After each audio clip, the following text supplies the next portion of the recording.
UGWUMBA. Ọ bụrụ na ị bụ ikekwara, ọ bụrụ na e nwere nsogbu ị nwere, ị gaa dibịa gwa gị ofu ihe,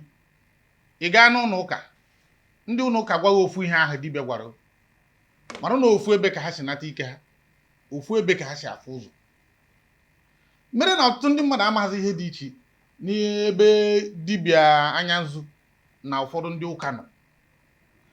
E nwere vidio anyị ga-ha etinyere unu kịta. Ya bụ vidio bụ ebe Ebuka Obi, brother Ebuka Obi nọ na-ekwu na ọ bụrụ ha na ị chọrọ ime ihe ọbụla, na ị chọrọ ịbụ mmadụ n'ihe ọbụla ị na-eme n'ụwa, na e nweretara mmụọ ga na-ekwere ya egwu. UGWUMBA. Show me that successful person with influence that is not paying allegiance to the spirit. No one. Either divine spirit or negative spirit. Any successful person you see today that is not mindful of spirit, that means the father, the grandfather, or the grandmother, or great-grandmother has paid some price for him or her. It is not possible to be successful with influence without paying allegiance to the spirit. There are some principles you must try to keep. If you must be successful with influence, you must obey the law of the spirit. It's not everywhere you will go. It's not everything you will eat. You will not live a normal life. Occult people don't live a normal life. Ministers of Yahweh, Holy Ghost, don't live a normal life. But joining secret call is dangerous. Today, you will lose it here and lose your soul. You must be mindful of the spirit in order to rise and remain on the top. For you to rise, remain stable with influence, you must acknowledge the spirit. You must pay some prices, and you must pay an allegiance to the spirit. Ihe anyị chọrọ itinye ọnụ bụ na ụmụ okwu a na ọ bụ ụmụ nkwenye a bụ ihe na-eme ka ndị be anyị, ụmụaka be anyị wee hapụzie ịgba mbọ eji mara anyị, wee banyezie na ọ bụrụ ha na-emete ndị mmụọ, ikekwe iburu ihe na pụọ obodo oyibo, emechie ndị mmụọ imetara n'ebe a, aga mechie kọmputa ha anya na ama mfụzi iburu ihe ị na-ebugara onwe. Mụ na epetikene n'ụbọchị tata igbe esi ka anyị tinye ọnụ na ọ bụrụ na ị ga-esonyere anyị n'ụbọchị tata, na ọ ga-eme ka akụrụ uche gị na-achịtakwa azụ n'ihe ahụ anyị na-ekwu kamgbe, ka anyị na-achị azụ n'ịgba mbọ na ihe ahụ eji mara ndị Igbo. Epetike UGWUMBA odogwu onye nọ otu aman nọ ya gazie. Epetike ama m na mụ na gị kiri ya bụ vidio. Mgbe ị kirichara ya, kọtụgoduru anyị, kọwagodu ya bụ vidio etu isi fue. onweghị ife dị iche n'ihe m fụrụ maka na evangelist Reverend Ebuka Obi. Reverend, no evangelist. But there's brother, boy, brother. Okay, brother Ebuka Obi, Reverend Father Ebuka Obi, but there's Ebuka Obi there. Say that na ọ bụrụ na ihe ọbụla ị na-eme, na gị invite that spirit, there must be spirit. Also there must be Holy Spirit. Also, there must be spirit, and a spirit in question. In a countenance, when he was pronouncing the spirit, if that now on a cover about spirit, the outside holy, now on Holy Spirit. I'm a Chineke person. So now, you know what gave that na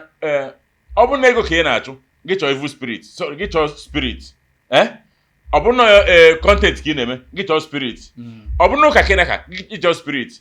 Get your spirit. He did not say Holy Spirit. So and I emphasize there that everything as soon as success, get your spirit. It automatically tells you that now what he believes in about Holy Spirit. But come no Holy Spirit, all you need refer Holy Spirit. Come on with two spirits. And as long as nine a secular word, name with Holy Spirit and non-Holy Spirit. So what he was talking about on Holy Spirit. Ị na-abịakwa itinye m confuse n'ishi. Kedu confuse? Ị na-abịa itinye m maka ihe mụ aghọtara n'ime okwu ahụ bụ na ọ sịrị spirit. A ga-enwe ịsaida na ị gara weta nke holy ma ọ bụ ị ga weta nke ọzọ. Mana dịka m kwuru na mbido na ọ bụrụ na ihe ọbụla ị gakwuru pastọ gwa gị sị na ihe a, ị gakwuru dibịa gwa gị ofu ihe ahụ, mara na ha na-abụsi ofu ebe. Enwegoro chọọchị nna ga na Lagos a, ma na-eti egwu, enwe chọọchị anyị na-etiri egwu, ofu nwoke ama ji ezigbo o ji nke n'ala Igbo wee bịa kọrịa ese na-ekwe ihe dị etu a dị etu a. Enwere ndị na-achụ ya, ọ bụ egwu ese na eziokwu na ihe a ga-eme saraka gwa etu aga o si na ihe niile ọkọwarịa bụ ihe dibịa na-agbagwagoro ya na village kama na ha agbaghazi ya etu a ga-esi nweta solution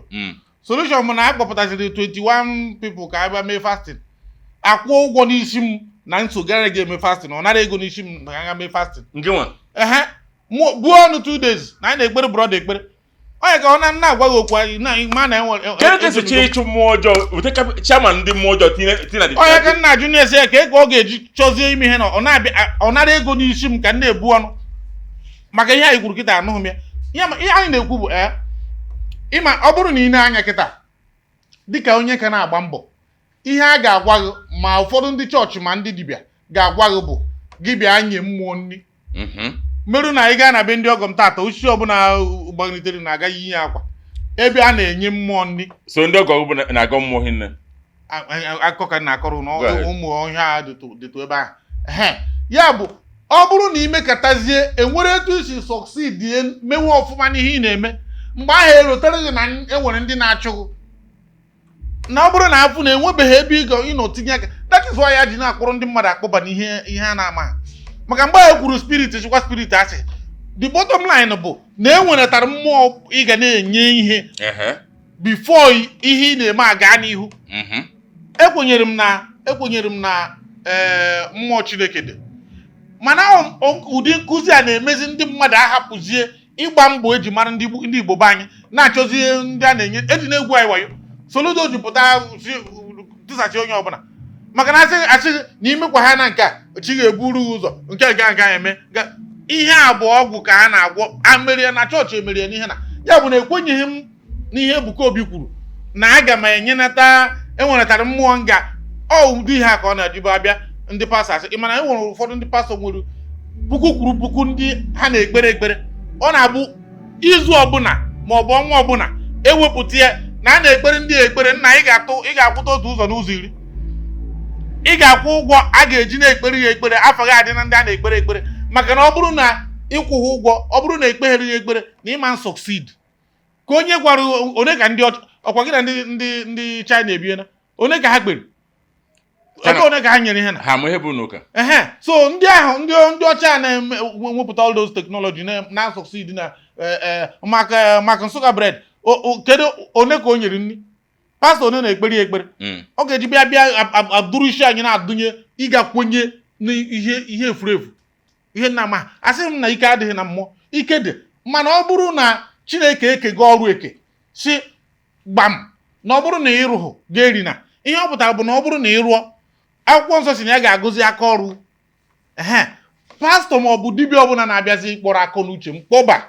na aga m enweretara ebe m ga na-etinye ọlta enweretara ndị m ga na-enye nri bifo ihe m na-eme were gaa n'ihu asị ka ị na-atụ ọ bụzi nọ etu a ka esi mee ya mgbe ị n'obodo Igbo ịgwa m bụkọs aghọtaghị m ụdị nke a ma ya wuru etu ọrụ na-abụ ndị pastọ kwuo ofu ihe a ndị dibịa kwuo ofu ihe a o gosi na enweziri egwu agwara ọgwụ Ugwumba wepụ obodo obodo ife ahụ ka m na-agara ibe inwe problem do ịma na ikwu na ndị ọgọ gị bụ sọ ndị dibịa mana wepụ obodo obodo na reason bụ na n'obodo oyibo ịbịa chọọchị in the morning ije gbara kọfị or tea were snacks dị na ya wee dee onwe gị nsọ dene abakwazie aka ọ bụrụ na o mee ka ọha dị gị ijekwa part 2 je were snacks na mineral or na tea again doo onwe gị efinish chọọchị eje lunch na ndị chọọchị ga-akwụ ụgwọ ka ndị chọọchị na ka gbasa gị na eje lunch mana pọpụ na ndị Naijiria nọ ebe ahụ amaka esi eje nọ na-abụ eje ịma lunch bụ onye kpachara mana ndị banyị na-elu were wheelbarrow kwado dị nri onye bigoro obodo ife na-agwụ ha ụfọdụ nne emekwa ọfụma ọ kwado dị na-emekọta ifere na-eme anyị bụ ndị chọrọ ka akwa ya ugwu mana that's by the way na ndị be anyị ahụ ga-emetie ọ bụrụ ka na-aka ihe na nkịta ekwu ịma na ebe Ebuka Obi kịta okwu go destin like you show the video ogwo ite nkịta na onye ọbụla chọba spirit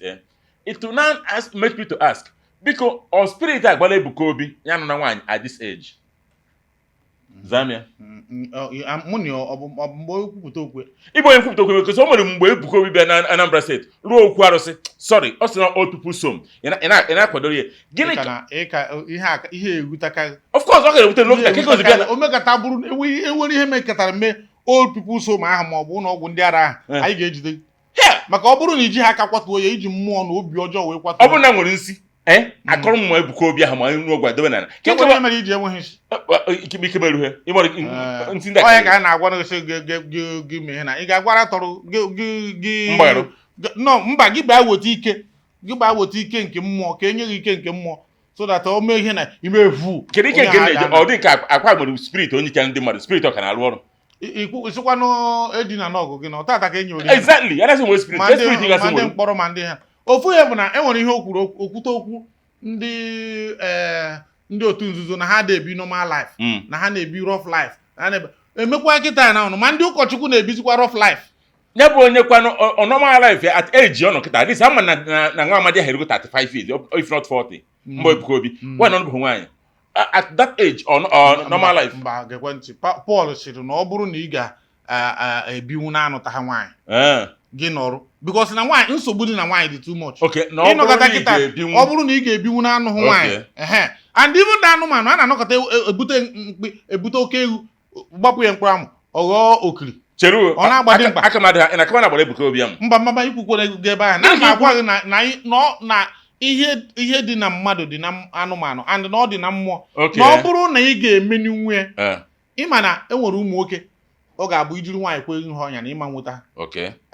ọ dịghị ka mụ na ịmaara na ọ bụrụ mgbe ọbara anyị na-anụ ọkụ ejiri nwaanyị dị mma kwuru anyị na-ekwu maka ọnụ ha maka mụ na ya dakpuo n'ime jere ka kwuo na ama gị ọfụma ọ tata ka onye mmagoro ihe karịrị 10 uhe na-abịaghachi mba hapụ nke born again na ama born again bụ ọ bụrụ na enwere etu ihe si ịpụta bịa tụọ mma na chọọchị si na enwere born again hapụkwa nke ahụ so mana ihe na-ekwu bụ na ọ bụrụ ha na ya bụ parallel line Chineke na ebe a ekwensu na ebe a ọ bụrụ ha na enwere etu ha na-abụsi gakọta ọnụ mana na-agwa anyị aka maka na mgbe ọ bụzi ihe ndị ụka na-agwa anyị ka ndị dibịa na-agwa anyị ịnọkọta isi anyị amakwana ndị otu nzuzo na-ebi rough life na bụkwa na ijijire onwe anyị n'aka onye kpatara Ebuka na onwe ji enwe mgbe m fụrụ vidio ọ sị ya na-arahụ na n'elu okwute n'elu okwute ka o wee bụrụ na gịnị mere ịmakwa na achụchaghị aja n'elu obe na Jizọs Kraịst emezugo ihe niile gbam ọ bụziri na ịchọ ka ịga chụwazi ma ọ bụ ka ịtawa onwe gị afọ ka ọ ka ịbọkawa onwe gị ka o wee bụrụ na Chineke ga-ekwenye na ime na ọ bụrụ ndị fada sị na ọpịpịa na imego ọpịpịa ya na ọfụfọ ndụ mara na ị na-emezi na aja Jizọs chụrụ ọnwụ Jizọs nwụrụ nara n'iyi mgbajiri aka ị ga-amete ya bụ na onye ọbụla atụ akpụ na anyị na-achị azụ na Old Testament enwere ofu nwaanyị bịara ofu ụbọchị sị m ọkwa mma na ihe a na-eme eri na-aga ọkwa mma na onye diri saraka na-aga na-emerụ m saraka na-emerụ m ụmụ ha nsị saraka bụ gịnị m nweta ego kama ka enweghị nne na nna na-enwere na nsị na-anya na mbọchị ọbụla a na-echi ihe na be ma a na-atinye nke ndị na-enweghị nke ha ga-eri mgbe ahụ ọ sọkwa ya bụrụ na ha nwere nne na nna mana enwere etu ọ dị ha ịbịa mmegha na efere eji kụnyere ụmụ m ka eji ekunyere onye ọbụla erie ọsa ọ bụ ozi mgbe eji ga mee ya na a na-eme saraka ma ọ bụ na m buru ihe gaa inye ndị ayịyọ ana m esi ya vidio ka o wee bụrụ na Chineke mara na nna n'ihe anyị na-egwu ihe mere na mgbe ochie ihe bụ ihe Old Testament ya bụ na ụmụ ihe a na-adụghachi anyị azụ ịga mmewe ọ bụghị etu esi kwuo ya n'akwụkwọ nsọ hapụ na ọ sị ya bụ Chineke person anyị niile maara ihe dị n'akwụkwọ nsọ a na-ekwu okwu normal born again ọ bụghị ụdị nke a na-eme kịta ọ na-abụ onye buru Baịbụl n'aka nne obodo ọfọ n'aka ekpe ọ na-agwakọta ha na-abụọ na ọ bụrụ na nke azaghị nke ataghị ụdị nke eyi nwoke a kwuru ma epetigo pịachi ọnọdụ ka anyị na-abụgo na ndị Igbo ekene m unu ama m na ndị spirit Ebuka Obi ji will come after me mana ịmụrụ n'azụ m ka ọ na-ekwu ya ke ka onye kpọrọ onwe onye ọchịchọ nsọ Chukwu ya eji sisi na-epromote spirit and ihe na o kwuru that na ọsa ndị ọkọt na-ebi rough life ọ na-ebi or holy life or soft life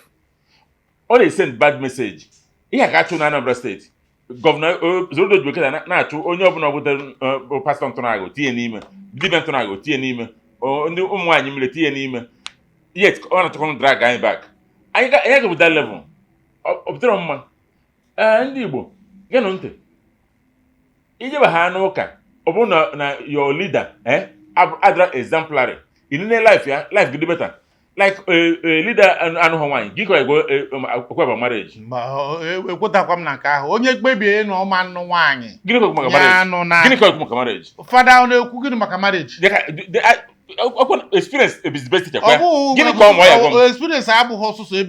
ebe esi amụta ihe ọ bụrụ na kedu ọkwa mbekwu ka anụmanụ gịnị ka asịrị ya ọ kpọrọ ụmụ ya sị kedu ugboro n'ihe ga-emeghe ka ọ mụrụ ihe onye nke asị ya iri onye nke asị ise onye nke asị ofu onye nke ikpeazụ wee sị ya na ya ga-eji ihe mere onye ọzọ wee mụta ihe ya bụ na experience abụghị best teacher ọ bụrụ na ntị mepere ịnụ soro ihe mere onye ọzọ Ugwumba jailbreak ọ ya ka eji kwuo ya na jailbreak efuna ebe Chineke nọkọtara na-ekwu ụmụ nwaanyị afa nwekwe gbasara nwaanyị ka azana ka nza gị Chineke gbadatara ebe nya na Adam na-azụ draft na mgbede oke Eve wee commit a blunder Chineke gbadata fụ Eve ebe ọ nọ ọ chọghị isi abịa nwaanyị gịnị ka imerụ maka ọ ma na ọ jụọ ya Eve ada ya ka na-afụ ọnụ o chefu Adam anọghọ mgbe ahụ si ya nwoke gịnị ka imerụ Adam na-ekwu Chineke fesi Adam feso Eve memememeche etu a nke a ndị jiri iche Job Chineke wee jekwu Job si na ekwesị jekwu Chineke si na Job na mmemme ifo sa je eme ya ekwesị gbadata be Job jide ụmụ ya jide biznes jide mana ekwesị kpọta nwunye Job aka ọ ya eji na nwunye Job ka onye ọ chọrọ eze tinye n'ọnụ ngwa ka njọ ọnụ ọ bụrụ na ị nwere ebe ị na-arụ ụlọ ma ọ bụ na-arụ ihe ọbụla enwere ihe ịpụtara na-adịghị mma ka onye ị ga-akpọ ọhọ injinia ma supervisor so na nwaanyị bụrụ supervisor nwoke na mba onye ị ga-akpọ bụ onye ị nyere ọrụ onye ahụ akpọzie onye eriri ma ngwugwu kedere so na Chineke kpegburu na nke ahụ abụmla ya Chineke onye bụ supervisor Elijah mgbe Elijah jeru mee salt ha mmiri salt si n'ọsọkporo onye na-agba tika nwunye Sọl nọ n'ụlọ ọpụta ha apụta wee zie this man na by this time tomorrow na isi ya dị na Elijah si n'ọsọ wa fenu nwaanyị pụta ha apụta mana ọ fụrụ dị face to face gwa data arụ ya eme gị gịnị ka onye bụ supervisor nke ahụ n'oge ntị akwụfụrụ egwu na-esi n'okwu ọnụ ọ bụrụ na atụpụrụ gị ofu kịta ahụ ama riri igwe ha na ka ọ banye gụ amago ugboro ne ndị dibịa kpọrọ m ndị arụsị na enwere onye rịpọtụrụ na rịpọtụrụ nke onye mekata kwete na rịpọtụrụ gị ahụ agwaghị ihe ga-eme gị ụdị egwu ga-abịaghị n'ahụ nke bụ na o tekiri Chineke ịgwa Elijah sie nwoke m kunierie nri n'afọ m na-agụ na-agụ ọ n'ime ha mgbe ha ka ihe na-ebunye nri nwoke m kunierie nri na-agụ na-agụ iricha nri ahụ dịghị mma before eme ya o wee gwazie ya echi ya na ya ka nwere 6,000 abịa 7,000 na-akpọbere bal isi ana ebe anyị na-agba ọsọ iriju afọ ọ bụrụ na o meghe na mgba chiekwa mma ntụrụ nchighere ọ chọrọ echinyere Elijah okwu abụ so ya bụ na ụsa nye ihe i kwuru bụ na egwu na onye egwu baa gị ahụ ifu dike ọ na-emeriri okay so na egwu nwaanyị bara Elijah egwu okwu ọnụ nwaanyị na ịma na nwaanyị bụ egwu ọnụ ka ọ na-agba okay egwu nwaanyị mekwu na Jizọs anụghị nwaanyị uche ya na-egwu anyị Chineke pụtara ọba n'ọnwa ịnụhụ maka ọ bụrụ na ị na-agụ akwụkwọ nsọ chere ka njide ndị mmụọ ozi gbaratara during the time of early 19th creed gbaratacha abịa m ihe na ga ịdị agụta ya na Baịbụl ife ụka a mụchara giant achọghị ka a na-achị n'igwe asị ha nwoke m chọtọpụ na ihe na so isize Jizọs na onwe ya bịa nụ nwaanyị na gịnị mekwa ihe na-ekwu asị gị zero nke nwaanyị kwute maka ụmụ nwaanyị ha onwe ka isi jebe na nothing ihe bụ dangerous topic even na angels na-edere edi ha mana ụmụ nwaanyị jide angels na captivity n'ụwa ị ka na-eje that place so ọnya kpata na Ebuka nhụ nwaanyị n'ebe na-eje a na-ebuka nya kwuchizi ọ na-atụ ụjọ hodas na-atụ ana ihe na-ekwu bụ na ịnụhụ nwaanyị ha ka you teach m nwa nụrụ nwaanyị ji ụmụ maka nwaanyị because na ịnụọ nwaanyị nwere ike bụrụ pastọ kwadocha n'ụtụtụ anointing na-ebu gị ịkwado ka ị pụọ nwunye gị adọ gị na tai kpọọ gị na belt gị na ụtụtụ ahụ kpọọ gị si n'ala kedu ihe ka ụkọchukwu anụbeghị nwaanyị esiwe mata experience ya maghị m ka o jide ewe iwe na Ebuka anụghị nwaanyị ọ na-ewe mekwaza ọ gbasaghakwa m ọ gbasaghaghị ọ bụrụ na ọ sị na ya anụghị nwaanyị ya na ọrụ onwe ya ejidere n'ebe nwunye nọ nye preach na maka dị na nwunye na maka gịnị ọgụgụ isi abụghị sọsọ ihe ịwapụtara n'onwe mba nwaanyị nwe ọgụgụ isi nwaanyị bụ ife furu n'ụlọ ọ bụ na o ji bụrụ na enweghị onye na-agraduate nke dị iche na nke m ọ bụrụ na m pass ya na nke m enwe m ike rute na nke ya ada m mana onye aka mma bụ na onye nọ n'etiti na-enwebeghị nke o mere experience o juziere ihe na-eme ọdas na-akụziri ndị ọzọ ihe ajụ na nke ahụ Ugwumba kwefu nke a ajụ m ọ bụkwa maka ihe ọ bụ maka anụ ya egoyi na mgbede igoyi na manụ ịbụ onye kwere ekwe right from taa ịbụbụ na onye kwere ekwe ọ bụrụ na ị na-ajụ jụọ ịbụ onye kwere ekwe ya nwa bụ ndị kwere ekwe ma arụ fans unu ewe n'iwe jadị na ọ na-abata nsị enyi nwoke a na-eme nke ka ọbara na-agba n'elu a na-ekwu ezigbo ihe obere ụzọ tinye n'ime a na-ekwu maka onye anụghị nwaanyị kwesịrị na-eprich maka di na nwunye maka na di na nwunye bụ ana isi chọ ndị iro onwe ị mana imirikiti ndị na-ege ihe ị na-ekwu bụ ndị fada and na iru ebe ahụ na ụkọchukwu ha enweghị nke nụrụ nwaanyị onye ndị gbara ha akwụkwọ enweghị nke nụrụ nwaanyị ya bụ hapụkwa nke ahụ na nke ara nke atọrọ ugo adịkwa ma hapụkwa nke na ara nke atọrọ ara nke atọrọ na ọ bụkwara na anụ bụ nwaanyị mana wepụ n'aka ebe anụ ebe ndị ihe gbasara di na nwunye ọkwụna ya ka mmadụ ghara ka tupu ịma na ịnọ m n'aja aka tupu ọkwa adawa n'ọnụ ọrịa ụmụ Igbo biko nụ anyị na-asị unu ka ihe ọma mere onye mere ibie ịta na akara nwunye Tinubu ịta na akara ka ọ ka ị tara kurukuri ka emesịa ka ọ dị